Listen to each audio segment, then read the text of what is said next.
The sky was the color of rusted iron, the kind that flaked in your hand and got into your teeth if you breathed too hard.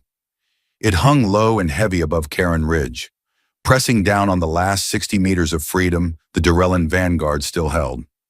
Sarah Talon stood atop a melted crawler tank, one leg braced against a broken gun barrel, watching the horizon with the quiet patience of someone who knew her obituary was being written in real time.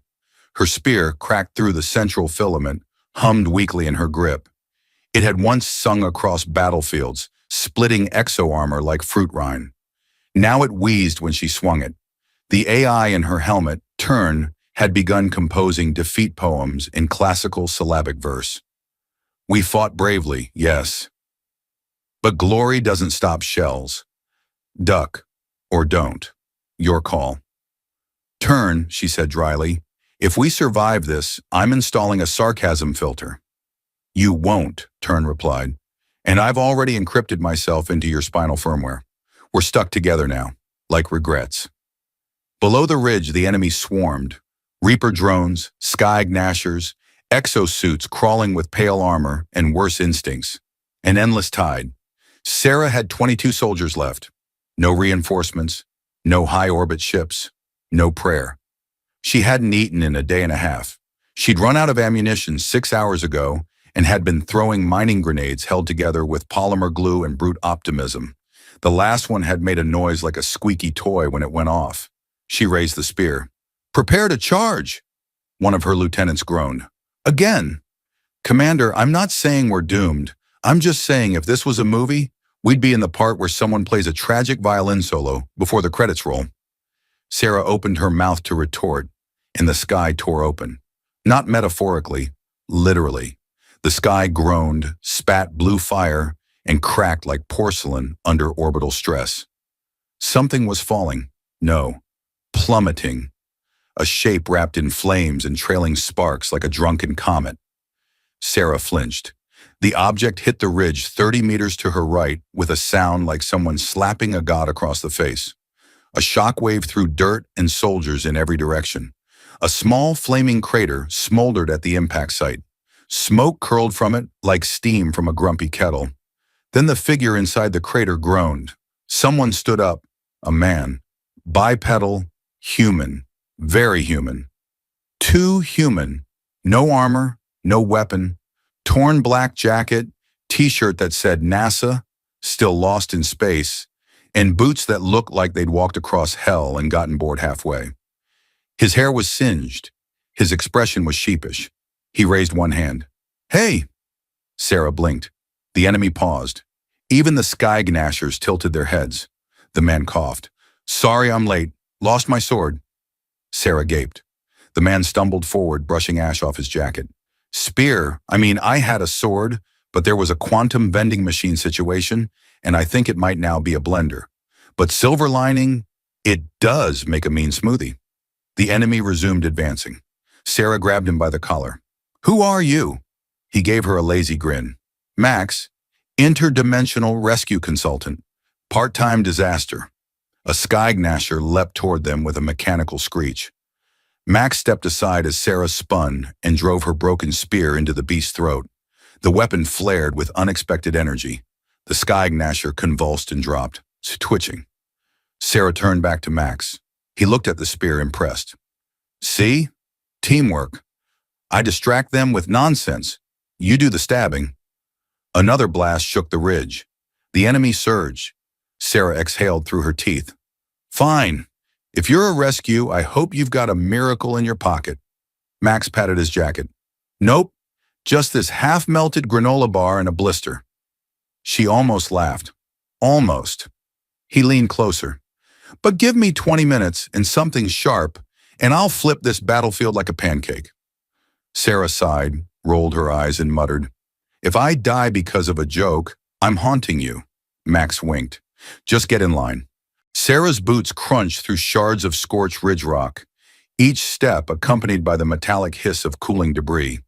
Behind her, the battlefield trembled in uneasy silence. Ahead, Max was poking a stick at a still-smoking piece of shrapnel, with all the caution of someone who had never read a safety manual and was proud of it.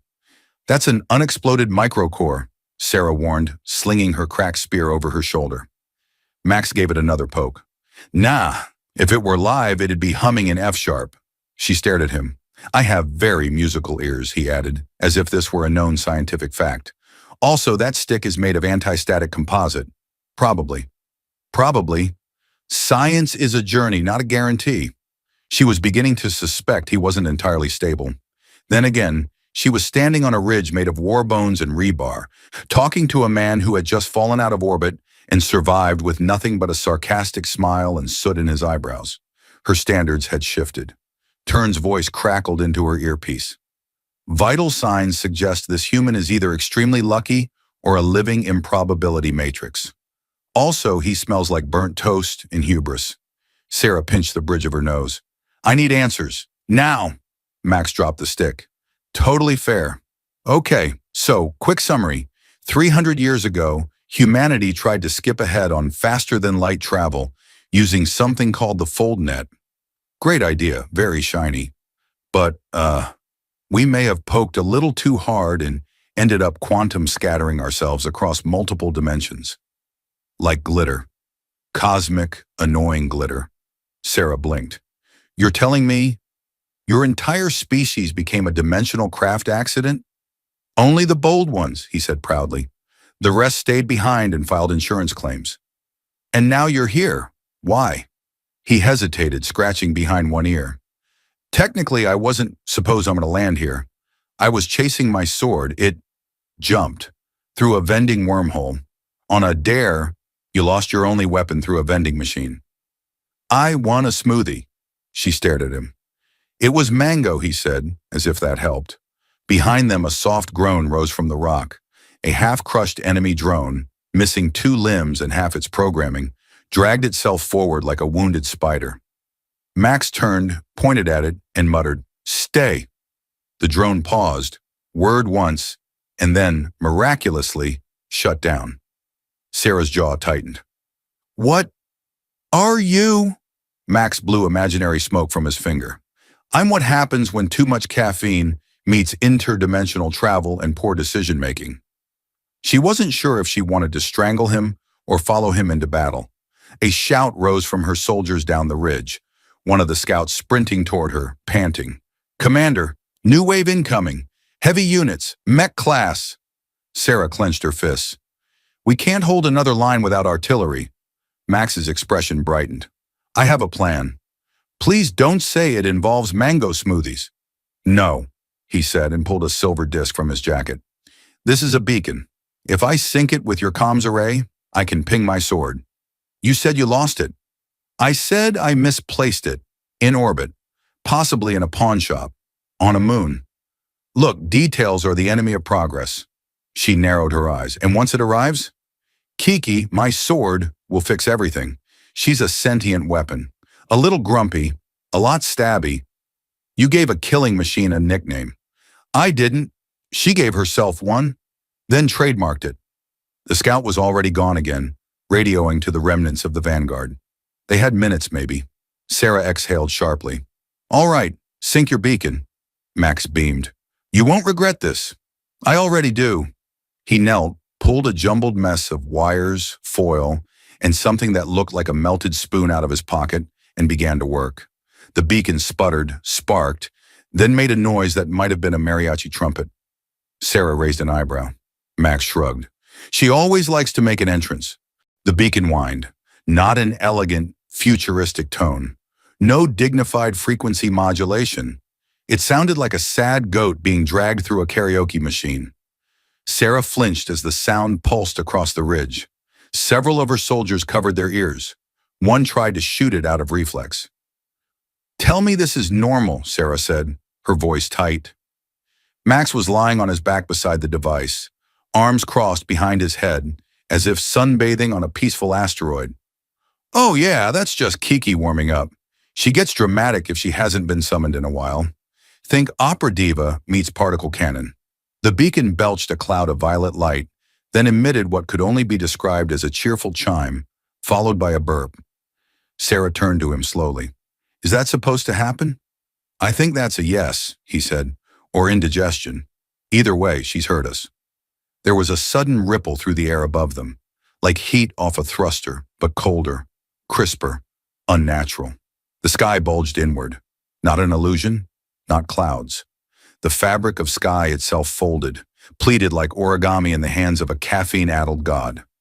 Then, as if reality sneezed, a narrow wormhole snapped open with a wet pop. A sleek, metallic object tumbled out at terminal speed. Sarah ducked. Max grinned. Incoming! The object embedded itself in the ridge stone a few meters away with a seismic thunk, sparks leaping off the impact. For a moment, nothing moved. Then a low, humming voice filled the air. Ugh, what year is it? Who am I murdering? And why do I smell pineapple? Sarah blinked. That's the sword? Kiki, Max called, sitting up. It's me. Of course it's you, you idiot. Do you know what I've been through? Some creature tried to use me as a salad processor. It was one time, Max muttered, and you were sharp. The blade levitated slowly out of the crater, elegant and predatory. It hovered in midair, humming with an inner energy that made Sarah's spear flicker in protest. The sword was alive, not just sentient, not just programmed. Opinionated. And who's the tall, grumpy one? Sarah crossed her arms. Commander Sarah Talon, you're the weapon we've all been waiting for? Well, you're welcome. Pause. You're also late. Another pause. Also, I don't do monogamous wielding. Just putting that out there now. Max stood, brushing dust from his pants. All right, now we're armed. Sarah gestured at the crawling army cresting the far ridge. And they're coming. So unless that thing can also cook dinner and do orbital strikes, Kiki interrupted with a sultry buzz. You haven't seen what I can do with angry poetry and tachyon bursts. Max caught her midair with practiced ease. She shimmered into a long, curved blade of strange metal, etched with runes that shifted when looked at too hard. The air around her distorted slightly, like reality wasn't sure what shape she was allowed to be. He twirled her once. All right, let's give these guys a headache they won't forget. The enemy's vanguard descended, 3 mech-class enforcers stomping over the ridge, trailing lines of support drones like obedient metal ducklings. Sarah turned to Max. Got a plan? Always. He paused. Step 1, don't die. Step 2, improvise impressively. Is there a step 3? Kiki crackled. Profit. The battle started in a blur. Sarah launched herself forward, spear flaring anew with some kind of reactive charge triggered by proximity to Kiki's field. Max darted ahead, laughing like someone who had no idea how gravity worked and had decided it didn't apply to him. His foot caught a rock, he tripped, spun, and accidentally drove Kiki through the first mech's knee joint. It exploded. Sarah blinked. Did you mean to do that? Max looked surprised. Honestly, but let's pretend I did. 2 drones fired pulse bursts. Sarah deflected one, Max ducked under the second, and Kiki launched out of his hand like a wrathful boomerang, slicing through the control unit of the second mech before snapping back into his palm with a smug ting. Still got it, Kiki purred. Sarah exhaled, adrenaline blazing. I hate that I'm impressed. You'll get used to it, Max said, wiping mech grease from his sleeve. We're kind of a package deal. She narrowed her eyes. Like plague and regret? Exactly, he said, beaming. The cockpit smelled like scorched plastic, cheap cologne, and regret. Mostly regret. Remind me why we're inside a stolen scout ship that's held together by duct tape and ironic decals? Sarah asked, gripping the edge of her seat as the vessel rattled hard enough to qualify as seismic activity. Max was upside down. Not metaphorically. He had fallen out of the maintenance hatch and decided to stay that way. Because the last transport you had was shaped like a brick, flew like a brick, and, I'm sorry to say this, but actually was a brick. Someone glued wings on it and lied to you. I led 37 missions in that carrier, and the therapy bills must be astronomical. Kiki buzzed from her magnetic sheath strapped to Max's back. Can we go 5 minutes without flying inside a death trap? Just 5. I miss orbit. Orbit had rules and snacks. Sarah stared at the readouts on the flickering console. Where exactly are we going again? To the pawn shop, Max said cheerfully. I left a few things there. Like what? My dignity, a mixtape, and about 3,000 credits worth of interdimensional tech, including, wait for it, a cloaking unit with an unfortunate personality disorder. The ship gave a heroic shudder as something sparked on the dashboard. Warning, chirped the nav system, clearly sentient and overworked. Your stabilizers are being held together by zip ties and misplaced confidence. I fixed it, Max said, kicking the console. Something somewhere made a noise like a disgruntled goat. Sarah leaned back, arms crossed. You expect me to believe your sword was in a pawn shop? She wasn't herself at the time, Max said. She was going through an existential phase. She shape-shifted into a smoothie blender and refused to talk to me for a week. You made me watch 15 hours of interdimensional cooking shows? Kiki snapped. There are things in the universe not meant to be blended, Max, like lava or politics. Sarah rubbed her temples. Why do I feel like my life has been hijacked by stand-up comedians with weapons-grade technology? It's not weapons-grade, it's... The ship lurched violently. Max blinked. Okay, maybe slightly weapons-grade. Sarah gritted her teeth. We're entering a restricted zone. Military scans. If they detect us, then we'll improvise. It's what we do. Improvisation is not a battle strategy. Tell that to jazz musicians. The ship groaned as it slipped beneath the outer rings of Corrales Theta. Once a mining moon, now a floating black market where ethics came to die and price tags were negotiable. A neon-lit orbital ring pulsed ahead, shaped like a collapsed donut. Around it, dozens of odd-shaped ships buzzed like mechanical bees. Transports, fighters, at least one ship shaped suspiciously like a duck. Sarah squinted at it. Is that avian architecture? Captain Quack, infamous smuggler, surprisingly good at backgammon. They docked, barely. The landing gear let out a defeated sigh, and one of the panels detached with a clank. Sarah ignored it. The pawn shop was wedged between a noodle stall and a sentient tattoo parlor. Inside, blinking relics lined the shelves. Half-melted android heads, gravity boots with only one direction, up, a suspiciously chirping briefcase, and in the corner, there you are, Max said, stepping toward a blender that emitted a low growl. The shopkeeper, a 12-eyed mollusk in a vest, hissed, Touch, you buy. She already owns my soul, Max replied. And your internet search history, Kiki added sweetly. Sarah glanced around. You came all the way here for that? Number I came for this, Max said, grabbing a spherical module from under the blender. Portable phase disruptor, just in case we need to glitch through a wall or a moral dilemma. Sarah looked at the exit. Let's just get out of here before someone notices us. Too late, Max said as a squad of Ascendancy enforcers burst into the shop. The mollusk raised two of its hands. They were just browsing. Sarah spun her spear. Time to improvise? Max grinned. Welcome to jazz, Commander. Max grabbed the disruptor with one hand and flung the other toward the mollusk. Quick, distraction protocol. Code, noodles. The mollusk didn't hesitate. One of its 12 arms smacked a red button under the counter. With a blaring honk, honk, honk, the ceiling vents exploded in a cascade of steaming hot soba noodles. Thick, slippery strands covered the enforcers, the walls, and most of Max's upper torso. Sarah blinked. Did we just weaponize carbs? Max, now dramatically draped in udon like a post-apocalyptic pasta ghost, said, Only the finest low-sodium suppression tactics. The enforcers staggered, visors fogged, limbs flailing as a noodle avalanche dragged one of them into a discount bin labeled 99% broken, 100% misunderstood. Kiki, buzzing at Max's hip, added, This is the dumbest battle I've ever witnessed. I'm also very proud. Sarah elbowed Max toward the exit. Move! Before they recover and discover we're not on the menu. They bolted through the market. Behind them, at least 3 enforcers slipped again. One fired a shot, which ricocheted off a singing toaster and hit a rogue vending unit that screamed, limited time offer, and exploded into packets of sentient gum. Sarah didn't slow. You had one job. I have many jobs, Max said, barely avoiding a merchant selling gravity-frozen fish. Some of them unpaid, Some of them illegal. This one is both. They ducked through an alley where the walls blinked in passive-aggressive LED messages. One said, "No loitering." The other said, "Consider your life choices." At the end of the alley, a wall loomed.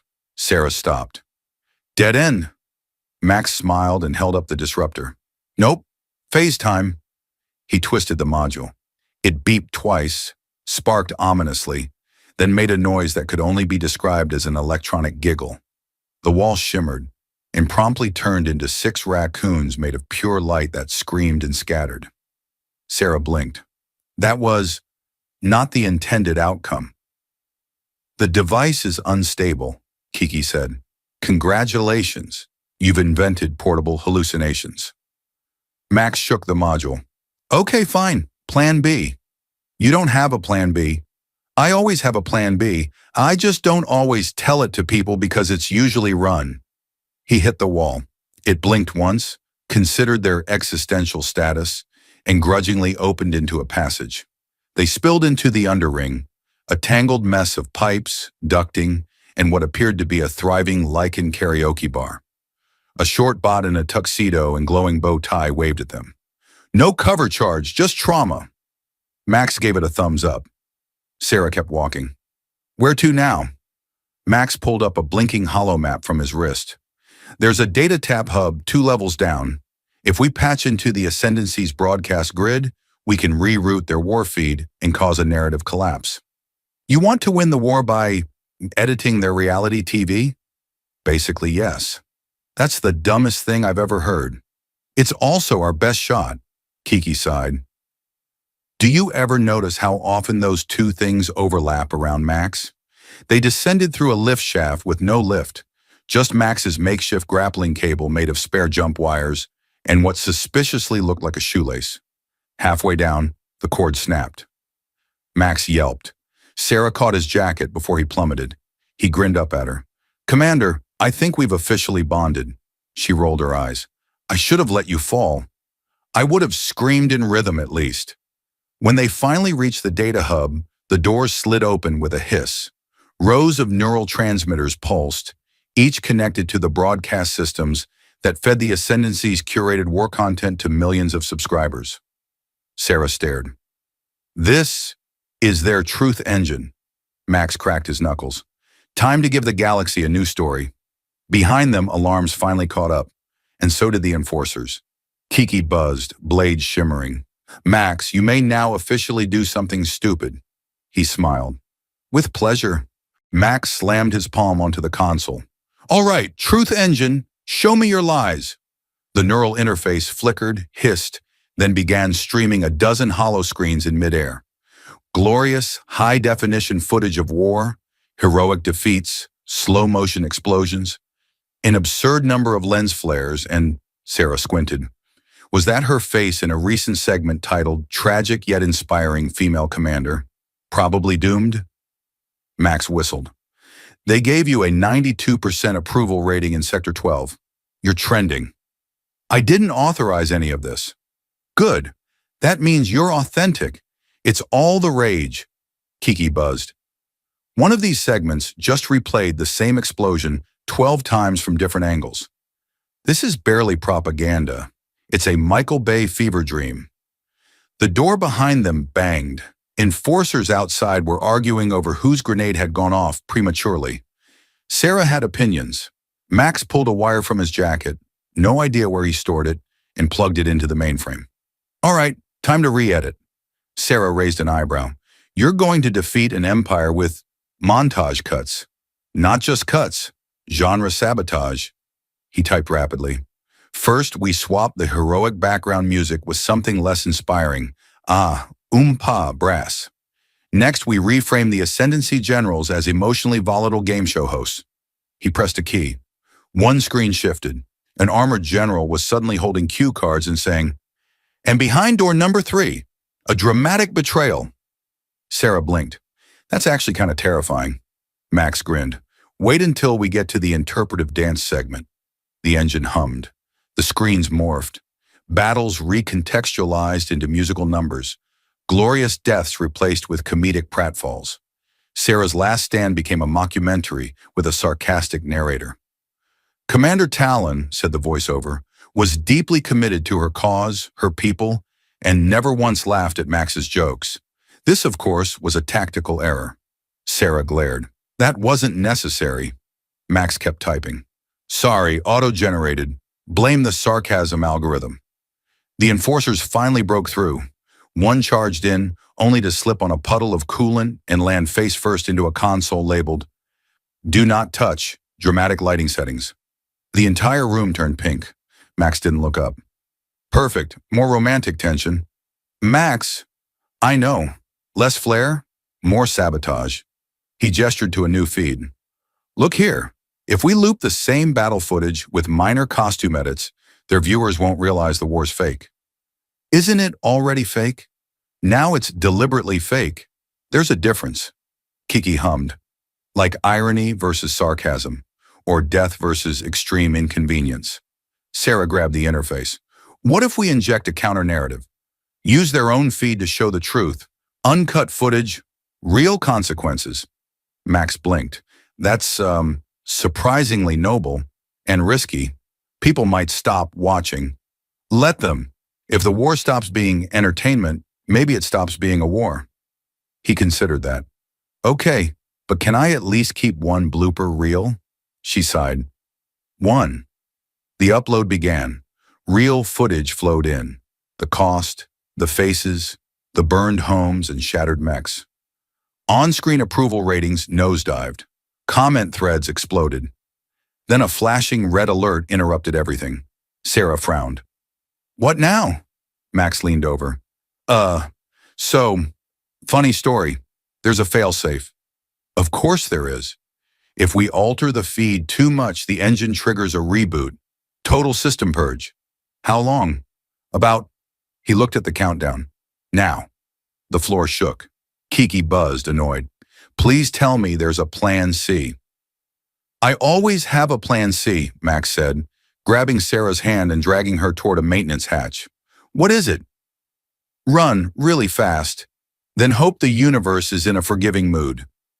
They leapt into the chute just as the truth engine exploded in a shower of data shards and disappointed algorithms. Max laughed all the way down. Tell me that wasn't brilliant, Sarah shouted over the wind. I'll tell you when we stop falling. And when your next plan doesn't involve interpretive dance and accidental revolution, don't be dramatic. It was only slightly accidental. The battlefield was a circus tent, and everyone forgot to send the clowns.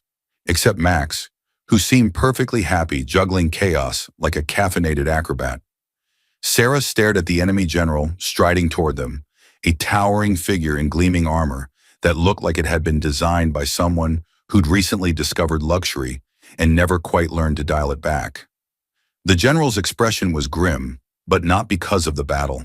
More like the weight of unpaid taxes and bad matchmaking apps. Max nudged her. You're not going to believe this. Sarah glanced sideways, wary. Try me. Max pulled a holopad from his jacket and tapped furiously. Suddenly, giant holographic spotlights bathed the enemy general and his officers in garish colors. From nowhere, a booming voice boomed through the battle comms. Welcome to the Ascendancy Games, where betrayal is mandatory and alliances are optional. The general blinked. One of his visors flickered. Did it just wink? Wait, what? The general's voice was muffled but clear enough. Is this some kind of joke broadcast? Max grinned, flipping to another screen. Not a joke. A musical. You're the star. Suddenly, synthesized trumpets blared. Two holographic dancers appeared, performing an interpretive routine that suspiciously resembled a dance-off between a malfunctioning robot and an overenthusiastic octopus. Sarah raised an eyebrow. You wrote a musical? A slam dunk of diplomacy. Max gestured dramatically. If you can't beat them, make them dance, or at least confuse them so badly they forget to shoot. The enemy general hesitated, then astonishingly began mimicking the holographic moves. His officers looked at each other, uncertain if they were witnessing madness or a new form of warfare. Sarah whispered, Is he actually dancing? Plot twist, Max replied, eyes sparkling. General Klain was a ballet enthusiast before the war. It's his secret weakness. Amid the confusion, Kiki slithered from Max's belt, transforming midair into a razor-sharp blade. Time to cut the tension, she purred. Max launched forward, twirling Kiki with a flourish that would have made a stage magician jealous. Sarah charged behind him, spear crackling anew with borrowed energy. The battlefield erupted. Mech suits stumbled, trying to mimic the dance. Drones paused to broadcast the spectacle live, and the war became a viral sensation. Sarah found herself laughing, ducking a laser blast that was more enthusiastic than accurate. "Max, you're insane!" "Insanity is just creativity with caffeine," he replied, dodging a surprisingly aggressive drone. Suddenly, the enemy's communications crackled. "This is General Klain. Enough games. We surrender. But only if we get the lead role in the next act." Sarah smirked. "Looks like your musical just won the war." Max bowed theatrically. "And they said improv wouldn't pay off." Kiki buzzed, gleaming. "I'd rate this act a solid 9 out of 10. 1 point deducted for excessive glitter." Sarah looked at Max, the absurd human who'd crashed into her world and turned it upside down. "So, what happens now?" Max shrugged. "We write the sequel. But first, maybe coffee?" She laughed. "You're impossible." "Good, I'm here to keep you entertained." The ridge was quiet again, but the silence was different this time. It wasn't the tense, nail-biting quiet before a storm, but the kind that came after a cosmic joke finally landed with a satisfying thud. Sarah stood where Max had first crash-landed, the cracked spear in one hand and Kiki, now a sleek, quiet blade, resting at her hip. Around her, the Durellan soldiers were rebuilding, their faces lighter, less haunted. Somewhere in the distance, a broadcast drone was playing what suspiciously sounded like a victory encore, complete with exaggerated sound effects and a slightly off-key narrator. Max leaned against a twisted chunk of scavenged mech armor, his boots dusty but his grin bright. "You know," he said, "for someone who almost lost her planet, you're pretty good at this whole saving the universe thing." Sarah snorted. "I'd say you had a lot to do with it." "Me? I just showed up, cracked a few jokes, and lost my sword." "You lost a lot more than your sword," she said softly. "You lost yourself. Somehow you found your way back." He shrugged, looking up at the bruised sky. "Yeah, turns out, even an interdimensional screw-up can find a place to call home." Kiki buzzed softly, a hint of amusement in her voice. "He's gotten less annoying. Barely." Sarah smiled and ran a hand over the spear's glowing edge. "We changed the story, Max. Not just for us, but for everyone watching. Maybe the Ascendancy will rethink their ratings-driven war games." Max grinned. "Or maybe they'll just turn it into a reality show. I'd watch that." She laughed, the sound echoing across the ridge. "You're impossible." "Good. Keeps life interesting." He looked at her, a flicker of something unspoken in his eyes. "So what now?" "You're the hero of a revolution that didn't involve traditional weapons or heroic last stands." Sarah thought for a moment, then nodded. "Now we rebuild. We make sure this never happens again. And maybe we learn to laugh a little more along the way." Max's grin softened. "I'm in. As long as I don't have to wear armor again. It's terrible for the complexion." She shook her head, but her eyes gleamed. "You'll fit right in." Above them, the stars began to pierce the dusk, unfamiliar constellations twinkling, as if curious about the new story unfolding beneath. Max glanced upward. "You think they're watching?" "Maybe," Sarah said. "Or maybe we're just ready to write our own." Kiki sighed. "Finally, a plot twist worth sticking around for." Sarah glanced at Max and the blade at his side, the unlikely allies who had turned defeat into possibility. She felt something she hadn't in a long time. Hope. "Whatever comes next," she said, "we face it together." Max offered his hand. "Partners?" She took it, a firm grip that said more than words ever could. "Partners," she agreed. And somewhere, far above the broken worlds and flickering stars, the universe paused, then winked.